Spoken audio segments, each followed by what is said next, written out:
Un très grand bonjour à tous, bienvenue à cette nouvelle session, consacrée, au décryptage de la note d'information, destinée donc, à la gestion libre dans EasyV et qui vous est proposée tous les mois, par le biais justement d'un PDF, qui vous est par ailleurs envoyé, via notre mailbox, pardon. Donc nous sommes, en compagnie, de notre invité justement donc, phare, c'est Nicolas Musberger qui est gérant au sein de la Banque Postale Asset Management et surtout, pilote, des différents portefeuilles conseillers, au sein de EasyV Gestion Libre. Bonjour Nicolas. Bonjour Imen. Alors, nous allons, effectivement donc, suivre la trame traditionnelle, à savoir donc, bon, au-delà du rappel, hein, des différentes caractéristiques de la gestion libre dans EasyV, qui simplement, en fait, surtout fait écho, au fait que vous avez 5 portefeuilles à votre disposition, qui sont répartis suivant un profil de risque, bien déterminé. Nous allons donc parler avec Nicolas, tout d'abord de la toile de fond macroéconomique, avec 4 dimensions clés: la croissance économique d'un côté, l'inflation, les politiques monétaires et les tensions géopolitiques. Nous envisagerons ensuite l'état des lieux des scénarios, donc le scénario de base et les scénarios alternatifs rapidement, pour en extraire les convictions financières et expliquer les variations des différents portefeuilles conseillés pour ce mois-ci. Je laisse donc la parole à Nicolas. Nicolas, je te laisse nous dévoiler éventuellement quels sont les messages clés de ce mois-ci. Merci Imen. Effectivement, nous avons tenu nos comités d'investissement il y a quelques jours et voici les 4 messages clés que nous avons retenus pour la construction de nos allocations et de nos portefeuilles ce mois-ci. Le premier message autour de la croissance, c'est que nous anticipons moins de risques autour d'une croissance assez faible. Ça veut dire que du côté de l'Europe, on anticipe plutôt une stagnation plutôt que d'une récession, donc une situation un peu moins mauvaise, un peu meilleure. Voyons le verre à moitié plein. Côté États-Unis, par contre, on voit toujours une légère récession au cours de cette année. On a une politique monétaire qui reste assez restrictive au cours de cette année 2023 et une reprise cyclique en Chine qui devrait quand même aider les économies dans leur fonctionnement. Ça, c'est le premier message clé. Le deuxième message clé, touche l'inflation et notamment les pressions inflationnistes qui vont mettre du temps à se résorber. On voit que les derniers chiffres qui touchent à l'inflation que l'on observe depuis un mois, que ce soit en zone euro ou aux États-Unis, nous montrent que l'inflation a du mal à baisser. L'inflation cœur reste quand même à un niveau assez élevé, voire même elle augmente en zone euro. Et donc ces pressions inflationnistes sont toujours quelque chose d'assez embêtant, d'assez stressant dans les marchés financiers, puisque ça nous amène au troisième message clé. Ça amène les banquiers centraux à continuer à poursuivre leur politique assez restrictive, leur politique monétaire assez restrictive pour cette année 2023, que ce soit pour la Fed, que ce soit pour la BCE, pour ne citer que ces deux-là. Donc on reste toujours sur des politiques monétaires qui devraient être assez rigoureuses, avec des remontées de taux, peut-être un peu plus que ce qui était prévu, aussi bien en BCE, aussi bien en zone euro avec la BCE qu'aux États-Unis avec la Fed. Encore une fois, en observant ces derniers chiffres de l'inflation.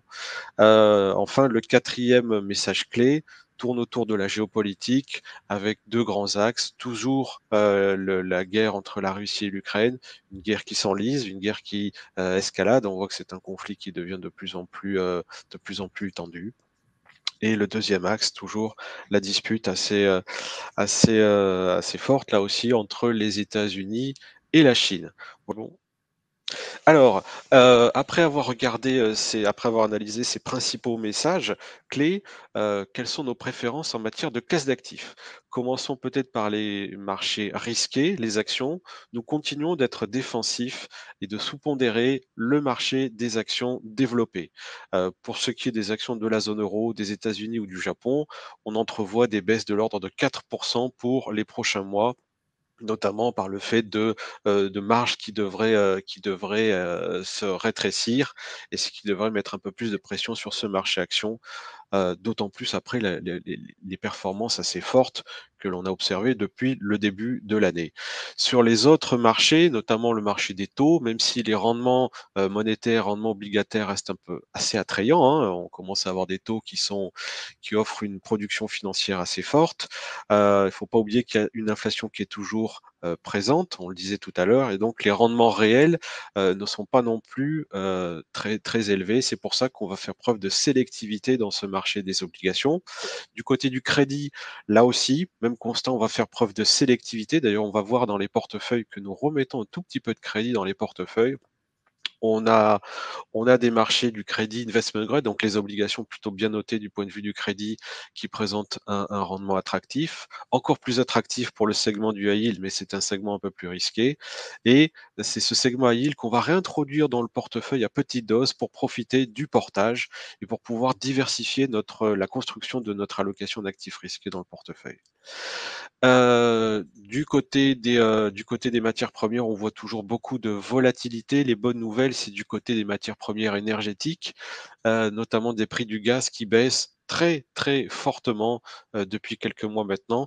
C'est une pression moins forte du côté des entreprises qui consomment ce gaz directement ou indirectement, et c'est ce qui a pour conséquence de faire baisser l'inflation au global, puisque c'est l'inflation cœur qui persiste, alors que l'inflation au global, celle qui embarque justement tout ce qui est prix alimentaire et prix des énergies, elle a tendance à baisser du fait de la baisse de ces matières premières. Voilà les principaux messages clés pour notre analyse macroéconomique, pour les principales préférences en termes de classe d'actifs.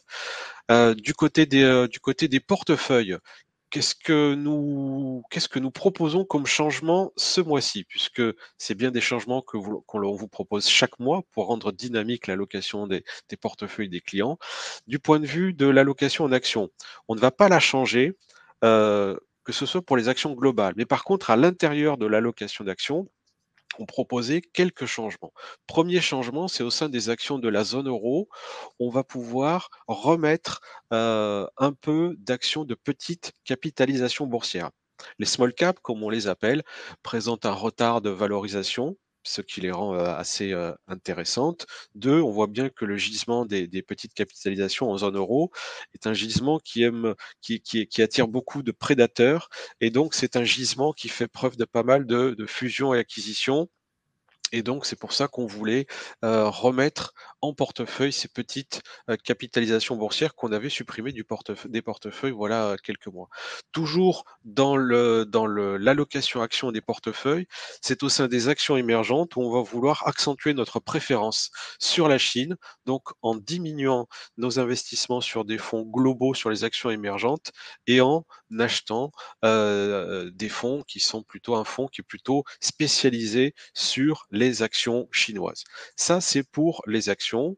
J'en disais un mot tout à l'heure. Du côté des obligations, le seul changement que nous proposons ce mois-ci, c'est au sein du crédit, où nous remettons un peu de crédit dans les portefeuilles, et notamment du crédit high yield, par l'intermédiaire du fonds Allianz Euro High Yield, que nous avions déjà dans le portefeuille à l'époque, mais que nous avions supprimé du fait de notre moindre préférence sur cette classe d'actifs. Également du côté des matières premières, nous avions en position le fonds OFI sur les métaux précieux. Là aussi, il est l'heure de prendre des profits sur cette classe d'actifs et de vendre nos positions sur ce fonds. Le résultat, la conséquence de tout ça est placé sur des instruments monétaires plus ou moins court terme.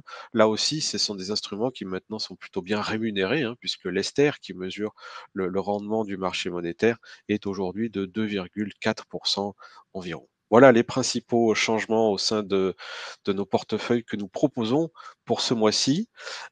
Toujours un mot très important, c'est une préférence pour des véhicules, pour des instruments qui ont une forte composition ISR, afin que le portefeuille au global ait une note ISR, si je puis dire, une note ESG qui sera suffisamment importante. C'est quelque chose de très important, on le rappelle chaque mois. La composition financière du portefeuille est très importante, la composition extra-financière du portefeuille également, et c'est pour ça que nous choisissons des instruments, des fonds en l'occurrence, qui ont une notation ISR, que ce soit la notation SFDR, que ce soit le label ISR et que ce soit la note Morningstar qui soit suffisamment bonne pour que le portefeuille proposé au global puisse avoir cette dimension ISR assez forte.